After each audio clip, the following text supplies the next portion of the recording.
আমাদের 4 জন ভাই বোন এখানে আছেন, তাদেরকে অনেক ধন্যবাদ ও কৃতজ্ঞতা জানাচ্ছি। কারণ প্রত্যেকটা বিষয় কিন্তু যেটা নাসির ভাই বলছেন, এটা আমরা দীর্ঘদিন যাবত আমরা চর্চা করে যাচ্ছি, কথা বলে যাচ্ছি, যারা আমরা তামাক নিয়ন্ত্রণ নিয়ে কাজ করছি, আমরা এই আন্দোলনের সাথে যারা সম্পৃক্ত।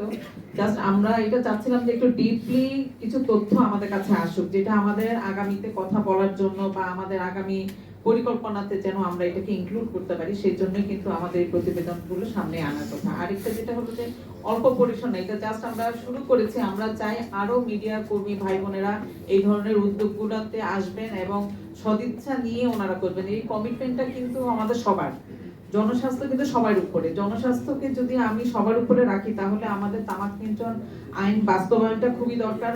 এবং বাস্তবায়নের পাশাপাশি যেখানে আরেকটু দরকার, যেটা হলো সংশোধনের বিষয়, যেখানে আমাদের যে লুফলস গুলো আছে সেগুলোকে আরো একটু টিউনিং করে সেই জায়গাতে নিয়ে যাওয়া। কারণ আগামী প্রজন্ম, আমরা যতই কথা বলি তখনই কিন্তু আমরা বলি যে তরুণ প্রজন্ম, আগামী প্রজন্মকে কিভাবে আমরা সুরক্ষা দিব, সেই সুরক্ষার জন্যই কিন্তু হলো যে আমাদের এই তামাক নিয়ন্ত্রণ আইন বাস্তবায়নের যে জায়গাটা, সেটাকে কিন্তু আমাদের সম্মিলিতভাবেই করতে হবে। যেটা সরকারি বেসরকারি যারা আছেন, প্রশাসন মহলে পলিসি মেকার যারা আছেন, তারাও এই জিনিসটাকে হলো ফোকাস করবেন। যেটা হলো ওটিটিতে যেটা বলছিলেন যে দায়বদ্ধতা, একজন মানুষ, আমার বাসায় যদি আমার সন্তান আমার সামনে ধূমপান করে বা মাদকাসক্ত হয়, আমি কি সেটা মেনে নিব? অবশ্যই আমি মেনে নিব না। তাহলে জিনিসটা তো সেই জায়গা থেকে, পরিবার থেকেই তো এই জিনিসটা আস্তে আস্তে আমরা যেতে দিব সামনের দিকে।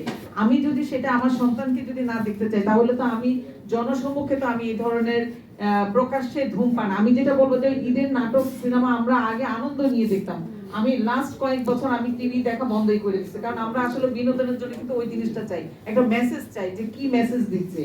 যেমন আমরা দেখি যে চ্যানেল আই দেখবেন হলো ওই যে শাহিদ সিরাজ একটা করে কৃষকের ঈদ আনন্দ, এটা কৃষকের জন্য একটা আনন্দ হয়। কিন্তু আমরা যখন অন্যান্য চ্যানেলগুলোতে দেখি, আমি বিভিন্ন স্ক্রিনশট নিয়ে রাখি যে কানের মধ্যে সিগারেট দিয়ে রাখছে, মুখে হাতে সিগারেট, মুখে সিগারেট, এবং হলো প্রত্যেকটা সিনের মধ্যে। এখানে কিন্তু আমরা কিন্তু টিভিটা কিন্তু সেভাবে দেখতে পাচ্ছি না, কারণ বিনোদনের জায়গা একে হলো আমাদের নাই, আর হলো যে আমরা যে মাধ্যমগুলোকে আমরা বলছি সেখানে কিন্তু ইনভাইট করতেছে, কিন্তু হলো যে আমাদের বিভিন্ন অ্যাঙ্গেলে বা বিভিন্ন ভাবে আমাদের এই তামাকের যে দৃশ্যগুলো আছে বা তামাক সেবনের যে দৃশ্যগুলো আছে, এই ধরনের যে দৃশ্যগুলো আমাদের সন্তানদের কাছে কিন্তু নিয়ে আসছে। তো এইগুলো কিন্তু আসলে আমরা কতজন আমরা আমাদের সন্তানদেরকে রক্ষা করতে পারছি বা পারবো, কিন্তু এই জন্যই দরকার প্রশাসনিক যে জায়গাটা, ওই জায়গাটাতে আরো বেশি স্ট্রং হওয়া। এবং মিডিয়ার কাছে আমাদের রিকোয়েস্ট, আপনারা পজিটিভলি দেখান, বলেন আরেকটু জিনিস যে তামাকের কারণে এই জিনিস যে ক্ষতিটা হচ্ছে, যেমন আমার আর্থিক ক্ষতি হচ্ছে, আমার সামাজিক ক্ষতি হচ্ছে, এই জায়গাতে আমার হলো পুষ্টিকর খাবারের কথা বলি,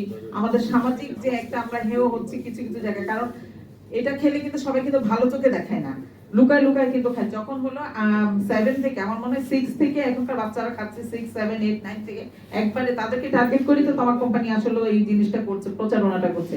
তখন যদি দেখি যে আমার সন্তান যদি এই ধরনের আসক্তিতে যখন পড়ে যায়, তখন কিন্তু সে আস্তে আস্তে তার মানে যে কোনো মাদকাসক্তের আগেই হলো সিগারেটটাকে সে ধরার পরেই কিন্তু সে আস্তে আস্তে কিন্তু ওইখানে যায়। শেষ পর্যন্ত কিন্তু আমরা কিন্তু বাবা মারা কিন্তু কখনোই আমাদের সন্তানদেরকে কিন্তু টিকিয়ে রাখতে পারবো না। তো এই জায়গাতে আমাদের আসলে সম্মিলিতভাবে কাজ করতে হবে। কারণ হলো আমাদের কমিটমেন্ট, এটা প্রধানমন্ত্রী 2040 সালের কথা বলছেন, শুধু ওনার মুখ থেকে বের হওয়া না, এটা হলো রাষ্ট্রের প্রধান যখন করলেন তখন আমাদের প্রত্যেকেরই কিন্তু দায়বদ্ধতা। তো এই দায়বদ্ধতার থেকে কিন্তু আমাদের প্রত্যেকের জায়গা থেকে কাজ করতে হবে।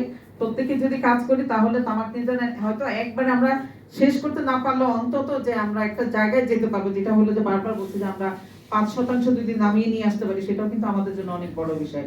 এখন যেটা আসছে যে আন্দোলনের বড় বিষয়, আমরা আমাদের স্কুল কলেজের সামনে বাচ্চারা যেন সহজে তামাকের দোকান দেখতে না পায়, বিজ্ঞাপন দেখতে না পায়, সেই জায়গাতে যেভাবে আমরা কথা বলছি, সোচ্চার হচ্ছে। যেমন আমাদের স্থানীয় সরকার যে গাইডলাইন, যেটা আপা বারবার বলছেন যে আমাদের 2 সিটি কর্পোরেশন এটা মানছে না বা হলো বাস্তবায়নে যাচ্ছে না, কিন্তু এই জায়গাটাতে তো তাদেরও দায়বদ্ধতা আছে। তো এই জায়গাতে আমাদের আসলে সোচ্চার হতে হবে, কথা বলতে হবে। আমরা মিডিয়া এবং আমরা যারা বেসরকারি সরকারি প্রতিষ্ঠান সবাই মিলে আসলে জনস্বাস্থ্যকে প্রায়োরিটি দিয়েই আমাদের আসলে কাজ করতে হবে, এটার বিকল্প কিছু নেই। কারণ আমার বাড়ির একজন যদি অসুস্থ হয়, সেটার কিন্তু কেউ সাহায্য করবে না, সেটা আমার পকেট মানি থেকে কিন্তু তাকে চিকিৎসা করাতে হবে। তো আমি কেন আমার এই জায়গাতে আমি ছাড় দিব বা আমি এই জায়গাতে কথা বলবো না, সেই জায়গাতে আমাদের আসলে সবাই মিলে কাজ করব। আমি ধন্যবাদ ও কৃতজ্ঞতা জানাচ্ছি আজকে যারা